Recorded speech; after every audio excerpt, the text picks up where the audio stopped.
Hi guys, it's Tuesday and I'm a hot mess. It's my day off.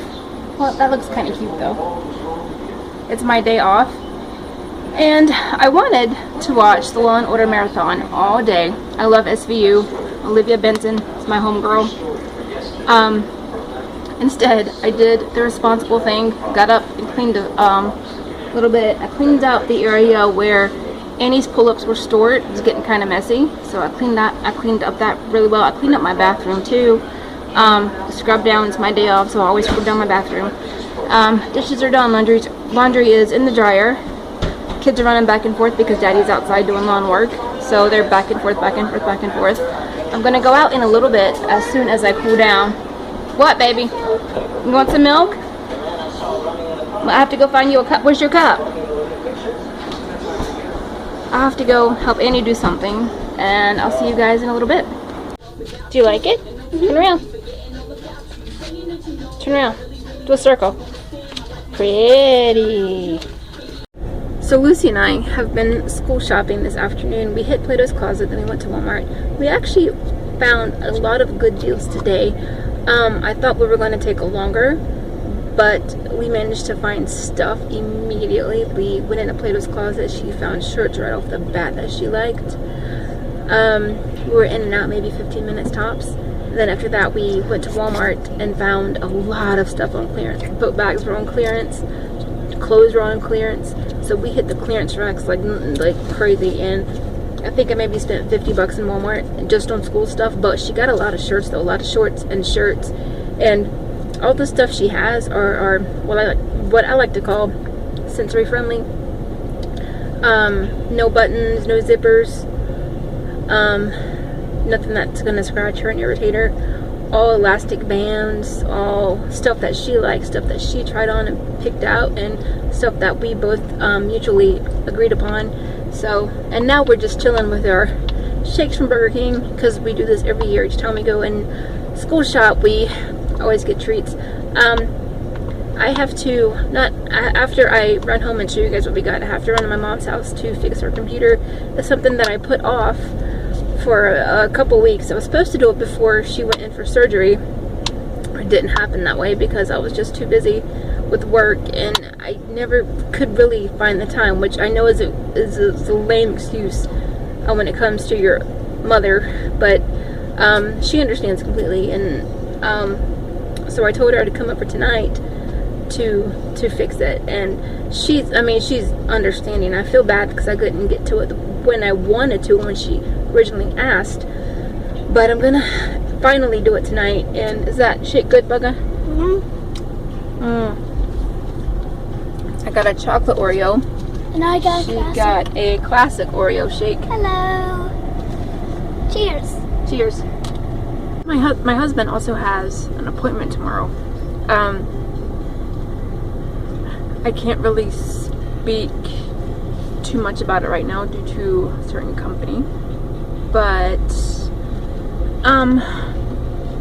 a lot of it could be blood sugar related because he is a diabetic, or there could be other issues at hand. We're not sure, but he's going to get evaluated and they're going to run tests or schedule tests. I'm assuming they're going to schedule tests. You know how doctors are. But if they approach this the way I think they would usually approach it, they're going to schedule different tests for these types of things that are involved. And I don't want to be, I hate being vague, but I kind of have to. But hopefully everything goes okay with that. And what else do I have to do this week? Not much. First, I'm going to start off with Lucy's book bag. It's a Shopkins book bag. She loves the Shopkins toys, and she saw this, and it was a reasonable price, actually. It was not even... Oh, she picked the tag off. But I want to say it was maybe not even $10, so I snagged it, and it seems very, very adorable. So, for clothes, we're going to start off with the Plato's Closet haul. We got a Ralph Lauren polo for $8, which is not bad because Ralph Lauren is actually pretty freaking expensive. we got a Roxy Paradise shirt, which was $5. That is super cute. And then we have this Express t-shirt, which she fell in love with immediately. And this was $6. So if you've never been to Plato's Closet before, they're a kids exchange clothes shop where you can find very high-end clothes for at a steeply discounted price. So that was our first haul, and our Walmart haul is a little bit bigger. This is a Faded Glory shirt. Most of her clothes from Walmart are Faded Glory, simply because they fit her really easily and they're really inexpensive. And I can always find something she wants and needs in it. Now this shirt, it kind of hangs low in the back. Kind of has, it looks like a short dress, but it's actually a shirt.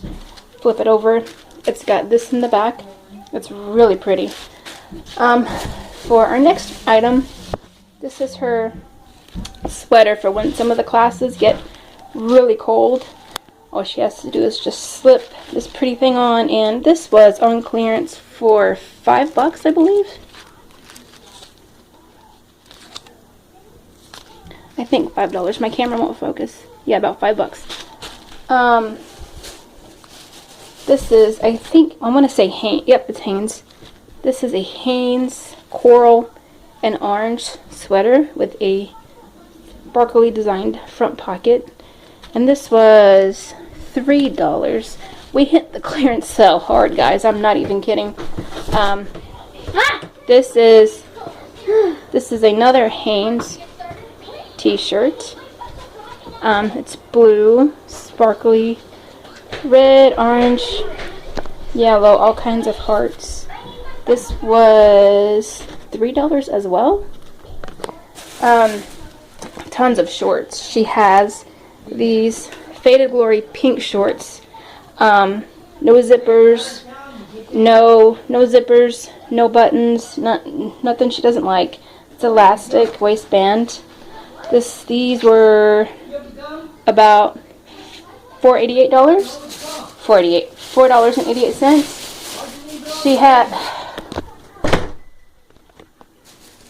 She has others just like that in other colors. There's the black for $4.88, and she has the denim pair for $4.88 as well. Her last shirt is this shirt. This is probably one of my favorite pieces she picked out. Faded Glory again. The sleeves, I thought she wasn't gonna like the sleeves, but she loves them. They're really cute. Hearts, rhinestones all around the hearts. And the shirt kind of fans out a little bit. I don't know how you can see that, but fans out at the bottom. So, good morning, guys. It's Thursday morning now. Last night took a little bit longer. My mom had lots of issues with her computer. She had a Trojan virus in her BIOS. If you don't know what your BIOS are, they pretty much control your output and your input in your computer. Your BIOS are very, very important. She had a Trojan embedded in her BIOS. So, and her complaints about her computer actually matched up to what was going on. Her video card was running really slow, even though it's really not obsolete just yet. She couldn't boot up really fast. And she also had a couple of PUPs, which are, oh, it's early. Let me think, guys. I'm sorry. PUPs are potentially unwanted programs. She had a couple of those. The thing about PUPs, though, is like anything could be a PUP if it's unrecognizable. So you just have to be really careful and go through those and make sure those are not harmful, or harmful if you want to ditch them. it really wasn't. It took like maybe 3 hours to fix her computer last night, which it really wasn't all that bad. I've definitely seen worse. My brother used to work with waste management when he was here, and he used to bring me all kinds of computers, and he brought me one last year. True story.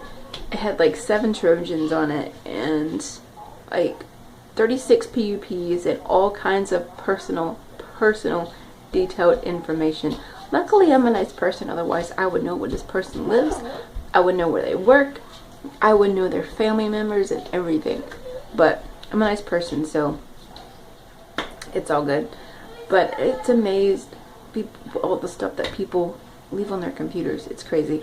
I'm sorry I'm not awake yet. I have to get in the shower. I know I seem kind of rambly, but it's really early. I have to get in the shower. My husband has an appointment today, finally, so I have to get all my kids up and out the door. We're going to take them to their sister's house for a little bit, just in case I have to be there, in case something goes wrong, because you never know. I mean, if his blood sugar is really high, they're not going to let him do certain things. So it's one of those things, I guess. But I'll see you guys in a little while. So I just had something really interesting happen. I'm not going to go into too many personal details because I don't want to put my mom in an awkward situation, or my sister in a awkward situation. But I just had my sister's half-sister contact me, which is totally cool. But before I go into this subject, let me explain how this works.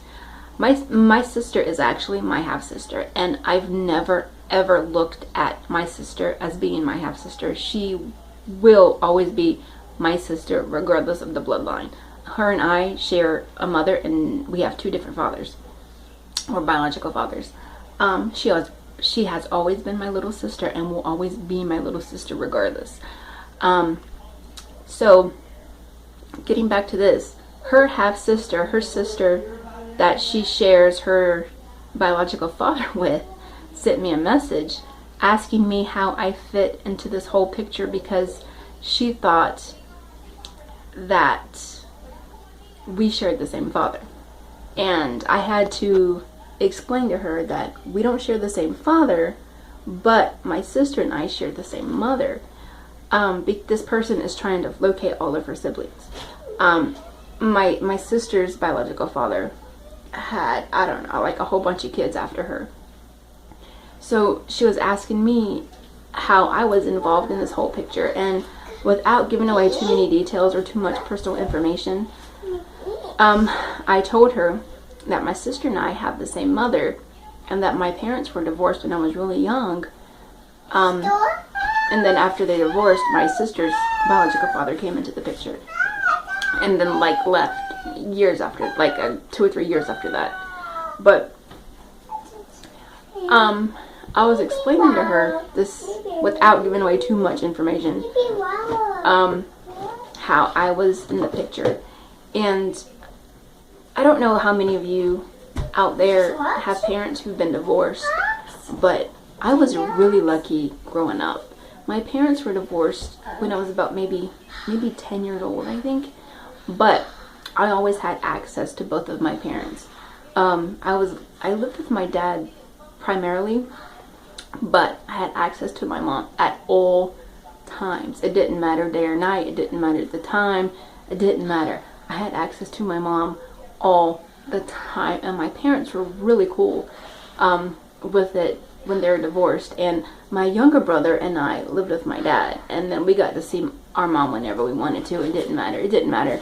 It didn't matter time of day. It didn't matter rain or sleet or snow. It didn't matter. None of that mattered. We got to see our mom whenever we wanted, and they were really cool about it.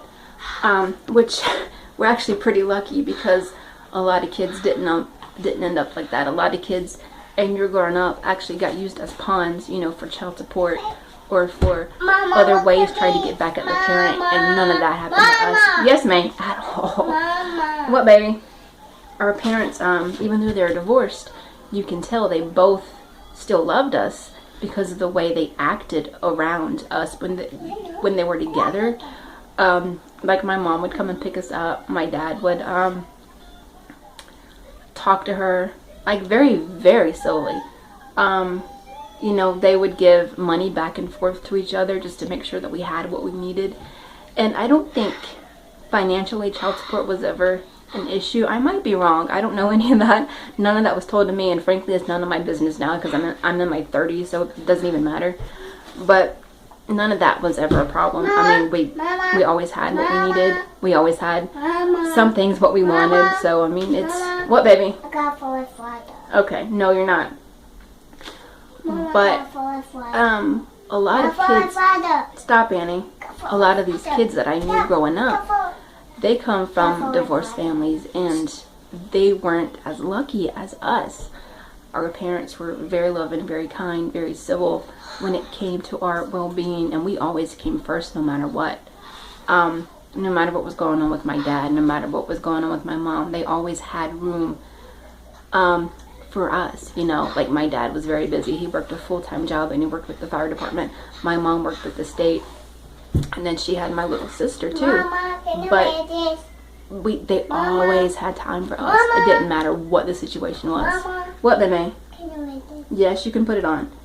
And we were actually, I mean, I can't say this enough. We were very, very lucky. You'd be surprised at how many YouTube channels I come across, or how many friends that I grew up with who were the exact same situation that we were, but they weren't as lucky as us. What, baby? But getting back to the story of my sister's half-sister contacting me, apparently she wasn't as lucky, and my sister, the only reason why my sister got lucky growing up was because my mom is a very strong woman. I mean, my sister is an outstanding young lady. Outstanding woman, very smart, very bright, very outgoing, very loving, very kind, very empathetic. Of course, my stepdad, my current stepdad, who's been in my sister's life, and I don't mean current as in they're going to ever get divorced, because that's not going to happen. And I don't like the word step. I've never liked the word step. I mean, it's just like either you're somebody's parent or you're in their life or you're not. But for all legal terms, the man who raised my daughter, the man who raised my sister has been in her life since she was about 3 years old. And my sister's in her early 20s now. So, and it takes somebody like that to take on somebody else's responsibility and to help raise a child, and to the upbringing they've had. And you can tell the wonderful upbringing she's had from how she carries herself, how smart, how funny she is, and just her mannerisms in general. You can tell that she's had a good, steady upbringing. And that's how my brother and I were that too. It didn't matter the situation. The adults in our lives tried to keep everything as steady as possible. What, baby? She's getting bored. And see, that when you see that growing up, that teaches you how to act as an adult. You want to keep your own child's life as steady as possible. You saw it growing up, and you know how to do it. No matter what's going on in the background of your life, you know that it's important that you keep your child involved and steady, and make sure they're loved and make sure they're cared for. No matter what else is going on, they always come first. And I saw that growing up, and my sister saw that growing up. But I don't think too many of her half-siblings saw that growing up, and that makes me kind of upset, because your kid should always come first, no matter what. And I'm just gonna leave this segment here because I'm gonna get emotional, because I love my dad and my stepmom, because my dad did remarry. My dad and my stepmom, like I said, I hate the word step, but my second mom, I love them dearly. And my mom and my second dad, I love dearly. So I'm gonna go. I have to get ready and get these kids out the door, and I'll see you guys in a bit. So this day is not going as planned. My husband is actually replacing the oil filler cap on my car because the other one broke. We went to go put some oil in my car and it broke. So we had to stop at AutoZone. This one doesn't break. And replace this one. So, see, that's the new one. Yeah. I'm not tearing.